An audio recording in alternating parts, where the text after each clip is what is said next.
Muito bom dia para você, ouvintes da Emboabas, mais informação 92,7, por aqui Marcelo Alvarenga. E você sabe, sabadão, 8h30 da manhã, nosso bate-papo com o médico, deputado federal, doutor Frederico, nesse último dia do mês de setembro. Sintonia Parlamentar está no ar, sempre debatendo assuntos importantes para os rumos aqui da nossa região e também do Brasil. Para a gente começar, já tem aqui ao meu lado o deputado doutor Frederico. Simples e rápido. Bom dia, doutor. Tudo bem? Bem-vindo. Bom dia, Marcelo. Bom dia aos ouvintes da Rádio Emboabas, do programa Sintonia Parlamentar. Estamos aí, mais uma semana muito agitada, muito atribulada, mas realmente com alguns avanços e com uma defesa real e maior da democracia. Por isso que é tão importante passar a nossa população de São João del Rei, região, e Minas Gerais, que a gente realmente tem trabalhado, tem conseguido avançar algumas questões importantes, e é bom demais estar aqui podendo falar com o ouvinte, Marcelo. Muito bem, quentíssima em todos os sentidos da semana, né? No clima e internamente ali no Congresso. Então vamos para a capital federal. E Brasília parou nessa semana, né? Parlamentares da oposição, doutor, obstruíram as votações na Câmara, no Senado, em protesto contra o que eles consideram aí uma invasão de competências pelo STF. E boa parte do Congresso se irritou, principalmente com a Suprema Corte legislando aí nas questões do marco temporal, da descriminalização das drogas e do aborto também, assuntos que a gente já falou por aqui. E como é que funcionou essa obstrução, deputado? Você acha que o protesto vai ter algum efeito? Marcelo, essa é a pergunta da semana, realmente uma semana quente. Em Brasília não foi diferente, porque o que ocorreu é que passou do limite. O Congresso Nacional ele tem basicamente 3 grandes grupos: o grupo da esquerda, que são os principais apoiadores do atual governo, o grupo da direita, que era apoiador do governo anterior e que vem fazendo oposição, e o maior bloco é o que a gente chama de centro, chamam de centrão. Centrão. O centro, ele é um grupo que ele tem menos ideologias, menos essa questão de pautas e mais a questão municipalista. A gente não está aqui para agredir, não. Eu sou da direita, mas eu vou falar, o centro ele quer buscar recursos para os seus municípios, fazer os acordos com os prefeitos. Então, normalmente, o centro ele precisa do governo para poder liberar os recursos, liberar as emendas. Só que, por outro lado, o centro ele tem uma dívida também com seus eleitores. E o que a gente percebeu claramente essa semana é que na hora que o calo aperta, na hora que o bicho pega, o centro, na verdade, ele tem um lado dele da direita também. Por que o centro tem um lado dele da direita? Porque são os ruralistas. Grande parte dos deputados do centro foram eleitos com o apoio do produtor rural. E ninguém do centro quer ficar aí com o meu corpo, minhas regras, defendendo o aborto. Não quer. O pessoal do centro também tem uma questão muito religiosa, muito envolvimento, alguns com religiões, sejam elas católicas, protestantes. E o pessoal do centro também ficou acuado vendo a segurança pública piorar. Então, o que a gente conseguiu essa semana foi uma grande mobilização dos deputados de oposição liderando, os deputados da direita, que se uniram com deputados do centro, que preferiram realmente fazer uma obstrução do que manter nessa semana um bom relacionamento com o governo. Apesar das emendas do governo são muito fortes para controlar esse centro do poder, dos cargos que o governo pode oferecer, inclusive liberando recentemente ministérios, são fortes, e também o acesso aos ministérios para que consigam andar processos, andar obras, mas nessa semana o caldo entornou. Nessa semana, nós, os representantes legítimos eleitos pela população, dizemos um basta, não aguenta mais. E por que foi esse basta, Marcelo? Porque o STF, você colocou muito bem, o STF, ele entrou na segurança pública e na saúde, votando a liberação do porte e posse de qualquer droga, sem que isso seja mais um crime, apesar de a gente já explicou que a posse de droga é um crime que não dá cadeia, mas dá medidas educativas. O STF quer acabar com isso, pode usar à vontade.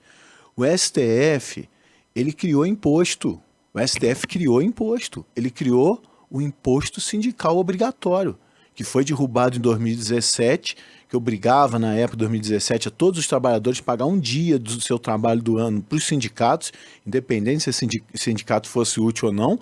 O STF aprovou o retorno do imposto sindical obrigatório.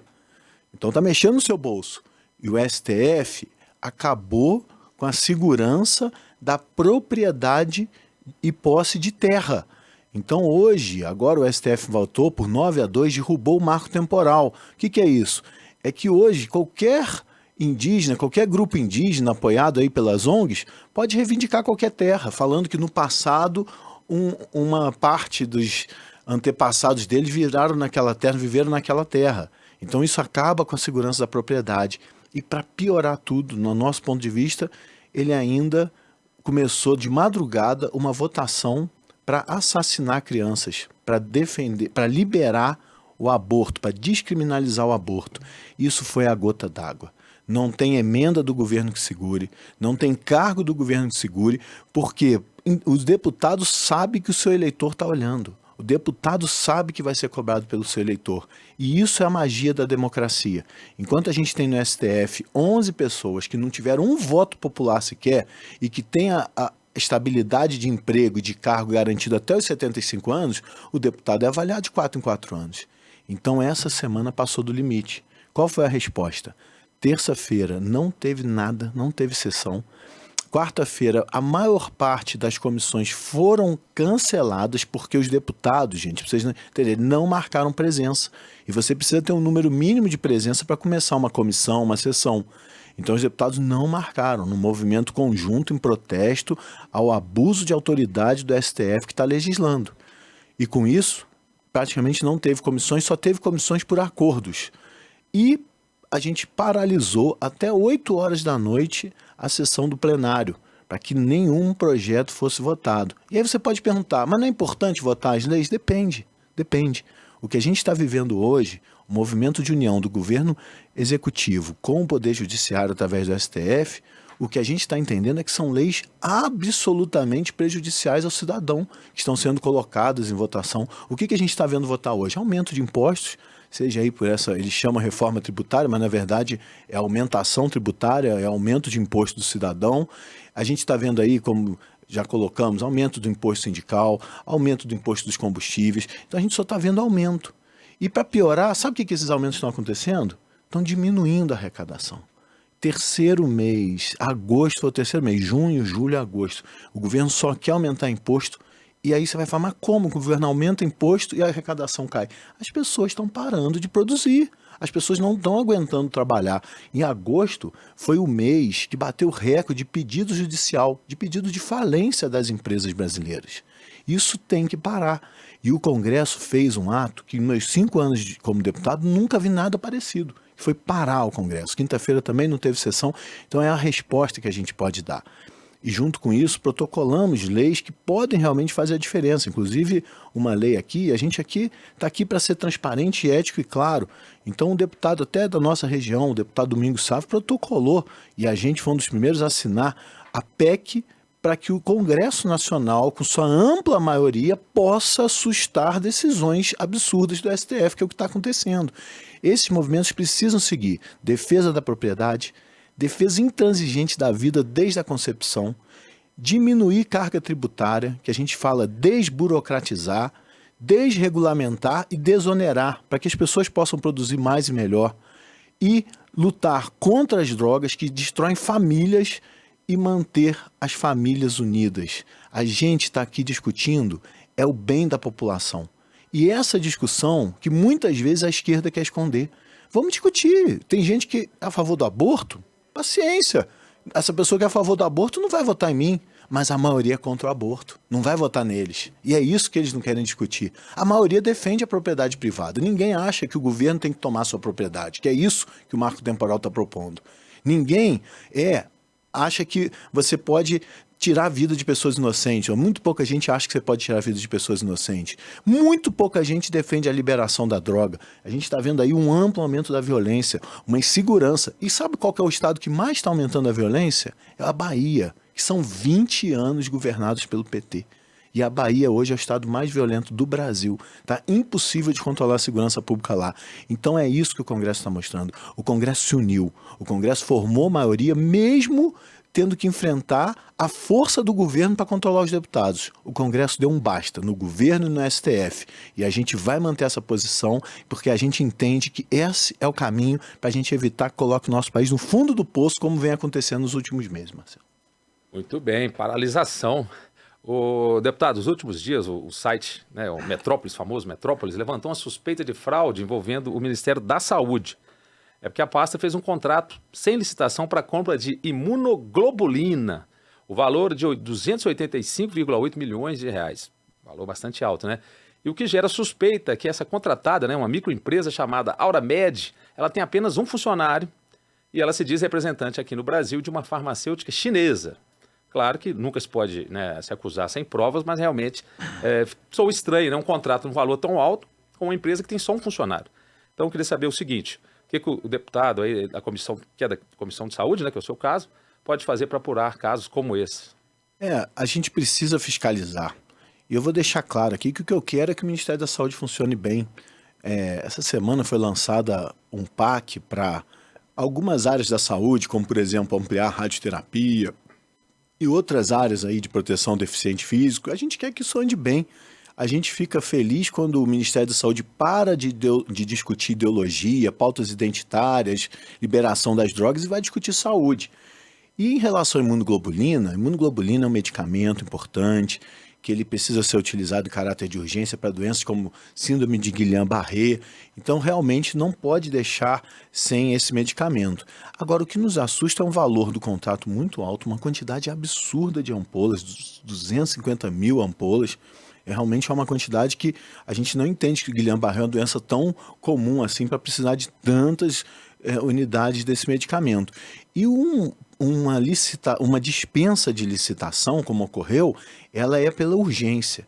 E essa dispensa de licitação, ela foi para comprar, segundo o Ministério da Saúde, segundo as reportagens que a gente está vendo no jornal, 6 meses de medicação. Quer dizer, uma urgência de 6 meses é uma urgência muito extensa para você não fazer um processo com licitação, um processo dentro dos padrões que exige para compras públicas. Só que realmente o que mais chamou a atenção foi isso, a empresa de um único funcionário que, segundo a reportagem do jornal Metrópole, que foi um dos que divulgou, que foi o que denunciou, ela fica num endereço que ninguém foi encontrado nesse endereço, que não há presença de pessoas lá nesse endereço, e entregou. E a gente ainda não sabe quanto que foi entregue da medicação, se foi entregue total, se foi entregue parcial. Resumindo, é um fator que precisa da fiscalização, porque nós, na Câmara Federal, temos 2 funções, é legislar, é discutir, elaborar, melhorar as leis e fiscalizar o governo. Então nós já estamos fazendo um requerimento de informação, já foi encaminhado para a mesa diretora da Câmara, para aprovação, para encaminharmos ao Ministério da Saúde para que ele possa detalhar o que ocorreu nesse processo. Só que não é só isso. Além dessa empresa, existe um outro, na mesma questão da imunoglobulina, uma outra empresa também ganhou uma parte do processo, se eu não me engano, 67 milhões de reais para comprar imunoglobulina, só que aí, pior ainda, essa imunoglobulina, ela não era aprovada pela Anvisa, teve que fazer um processo de urgência na Anvisa, e depois que liberou a documentação, parece que até hoje não entregou medicamento. Então, 67 milhões que não foi entregue medicamento. O que a gente está vendo é a falta de transparência, é a falta de um processo ético onde deixe claro o que o Ministério está fazendo. E só para finalizar essa questão, infelizmente eu tenho informações que até hoje não regularizou o medicamento do câncer, que estava em falta e que a gente tem cobrado tanto. Continua em falta. Não chegou nos hospitais, não chegou nos centros de atendimento dos pacientes com câncer. E você não vê nada disso, você não vê notícia disso. O Ministério da Saúde até hoje não respondeu o que aconteceu que atrasou. Então a gente está tendo dificuldade, mas a gente não está parando de trabalhar. Nossa equipe, que eu agradeço a minha equipe, a equipe principalmente de Brasília, que vem fazendo um trabalho de fiscalização, avaliando os diários oficiais, os boletins. E é isso que a gente precisa, é ter transparência, é cobrar transparência do governo, porque os recursos estão diminuindo, a arrecadação está caindo. Se a gente não usar bem a arrecadação, a gente vai colocar nossa saúde em risco. Muito bem, isso aí, fiscalizar. E vamos então, nos últimos programas aí, a gente teve pouco tempo para responder os ouvintes, então vamos passar rapidinho para o nosso diálogo aberto. Faça parte do programa, mande uma mensagem pelo WhatsApp 32 99196 0596, não tem erro, 32 99196 0596. Vamos então às perguntas. Primeiro vamos à Conceição da Barra de Minas, Caciterita, o Diego. O senhor não acha que o limite de renda para dar direito ao BPC é muito baixo? Tem pessoas com deficiência e com dificuldades financeiras para manter seus tratamentos, mas que não têm direito ao BPC por causa do limite baixo. O limite realmente é baixo, mas a gente aumentou esse limite, né? Passamos aí para R$ 500 por membro da família no mandato passado, só que ainda é um limite muito baixo realmente. E, inclusive, eu sou autor de um projeto para o 13º salário do BPC, que a gente conseguiu aprovar na Comissão do Idoso, mas ainda não foi para plenário, porque são projetos, e eu sou da oposição, mas eu não vou fazer graça aqui, são projetos de alto impacto financeiro. Então, precisa ter realmente a questão do orçamento. Quando a gente aprovou, a situação orçamentária do Brasil estava melhor, estava conseguindo, com menos impostos, arrecadar mais. Só que hoje a gente já vê essa vulnerabilidade, essa diminuição de arrecadação. Mas eu sei que o BPC é para as pessoas que mais precisam. E a gente precisa sim estar aumentando esse limite, porque pode ter na mesma casa uma pessoa idosa doente, uma criança deficiente física, e, no meu entender, eles têm que ter o direito de receber. Porque se o processo de averiguação das pessoas que necessitam for transparente, for competente, a gente sabe que vai estar ajudando quem mais precisa, e a população tem certeza que aceita pagar essa conta. O que a população está de saco cheio é de usar seu imposto para pagar conta de ricos, para pagar conta de políticos que exageram nos seus gastos, para ajudar banqueiros e que grandes instituições. Então, o que a população está de saco cheio é de ver seu imposto ser mal utilizado.